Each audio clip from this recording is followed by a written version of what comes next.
विनीत ने उत्तर प्रदेश से पूछा है कि सर, मेरी पत्नी ने मेरे ऊपर विभिन्न प्रकार के झूठे मुकदमे दर्ज करा दिए हैं। एक दिन जब मैं कोर्ट की तारीख से अपने घर आ रहा था तो रास्ते में मुझे अपनी पत्नी के कुछ रिश्तेदार मिल गए, यानी मेरे ससुर, मेरे साले और अपनी पत्नी के 2-3 रिश्तेदार मिल गए, जो लोग मुझे रास्ते में घेर लिए और वहाँ पे मुझे धमकी देने लगे, जान से मारने की धमकी देने लगे, गाली देने लगे और मेरे साले ने मुझे 2 थप्पड़ भी मार दिए रास्ते में ही। उसके बाद मैं घर आया और घर कि मैंने सबसे पहले डॉक्टरी मुहैया कराया और अपना मेडिकल सर्टिफिकेट भी बनवा लिया है, जिसमें डॉक्टर ने स्पष्ट रूप से लिखा है कि मेरे गाल पे चोट लगी है और जिसकी वजह से सूजन आया है। तो सर, अब मैं ऐसे में क्या कर सकता हूं और किस प्रकार से अपनी पत्नी के रिश्तेदारों के ऊपर, जिन्होंने मुझे रास्ते में घेरा था, उनके ऊपर केस दर्ज करा सकता हूं? इसके बारे में मुझे बताइए।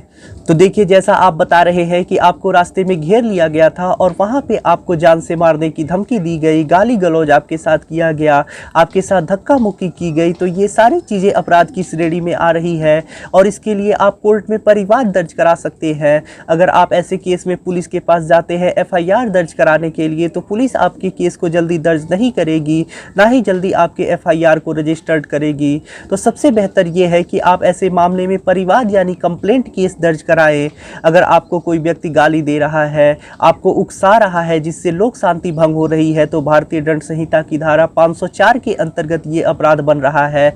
आपको जान से मारने की धमकी दिया जा रहा है तो भारतीय दंड संहिता की धारा 506 के अंतर्गत ये अपराध बन रहा है।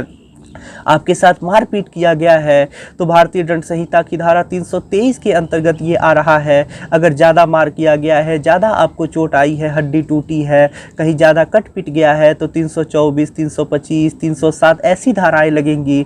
लेकिन अगर आपको हल्की फुल्की चोट आई है तो ऐसे में भारतीय दंड संहिता की धारा 323 के अंतर्गत ये केस दर्ज होगा। तो ये 3 सिंपली ऐसी धाराएँ हैं जो मुख्य रूप से आपके केस में लगेंगी और जिन्होंने आपके साथ धमकी दिया है, मारपीट किया है, इन सारे लोगों के ऊपर मुख्य रूप से भारतीय दंड संहिता की धारा 323, 504, 506 के अंतर्गत केस दर्ज होगा। इस केस को आपको परिवाद के रूप में कोर्ट में दर्ज कराना है। परिवाद दर्ज कराने के लिए ऐसा नहीं है कि आप डायरेक्ट कोर्ट में परिवाद दर्ज करा सकते हैं। सबसे पहले आपको पुलिस कंप्लेन करना होता है। अगर पुलिस आपकी सुनवाई नहीं कर रही है, उसके बाद ही आप परिवाद दर्ज करा सकते हैं। तो सबसे पहले आपको SP से मिलना है, एक एप्लीकेशन लिखना है और SP से जाके मिलना है। अगर SP के वहाँ से कोई कार्यवाही नहीं हो रही है, जिन लोगों ने आपके साथ अपराध किया है उनके ऊपर कोई केस दर्ज नहीं हो रहा है, उसके बाद ही आप परिवाद दर्ज करा सकते हैं। तो आपको एक एप्लीकेशन SP को देना है। वहाँ से अगर कोई सुनवाई नहीं हो रही है तो उसके बाद आप कोर्ट जाएंगे। कोर्ट में जाने के बाद आपको वहाँ पे एक एडवोकेट अपने लिए नियुक्त करना है और जो भी आपके साथ घटनाएं घटित हुई हैं, सारी की डिटेल में आपको उस एडवोकेट को बता देना है। उसके आधार पे एडवोकेट एक एप्लीकेशन तैयार करेंगे और उस एप्लीकेशन के साथ आपने जो SP को रजिस्ट्री भेजी है उसको लगा देंगे। आपके पास जो मेडिकल है यानी MLC रिपोर्ट है उसको लगा देंगे। आपका आधार कार्ड लगेगा, फ़ोटो लगेगा, यही कुछ सारी चीज़ें लगेंगी और आपको 2 गवाह भी बताने होंगे जिन लोगों ने घटना घटित होते हुए देखा है। यानी जब आपके साथ मारपीट हुई थी तो जिन 2 लोगों ने आपके साथ घटना घटित होते हुए देखी है, उन लोगों का नाम आपको लिखवा देना है।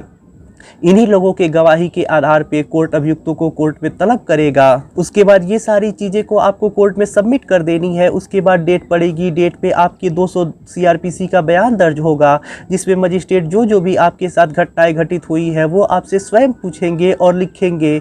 उसकी अगली डेट पे आपके एक गवाह की गवाही दर्ज होगी, उसकी अगली डेट पे आपके दूसरे गवाह की गवाही दर्ज होगी और इसके आधार पे यदि कोई मामला बन रहा होगा तो जितने लोगों का नाम आपने केस में डाला है, कोर्ट को लग रहा होगा कि हाँ वास्तव में ये लोग हो सकते हैं अभियुक्त, तो ऐसे में कोर्ट उन लोगों को तलब करेगी और कोर्ट उन लोगों को नोटिस भेजेगी। उसके बाद उन लोगों को कोर्ट में आके जमानत कराना होगा और फिर मुकदमा चलेगा। तो आपके साथ अगर रास्ते में ऐसे मारपीट हुआ है, आपके साथ जान मारने की धमकी दी गई है, तो इस प्रकार से आप उन लोगों के ऊपर परिवाद दर्ज करा सकते हैं और उन्हें सबक सिखा सकते हैं।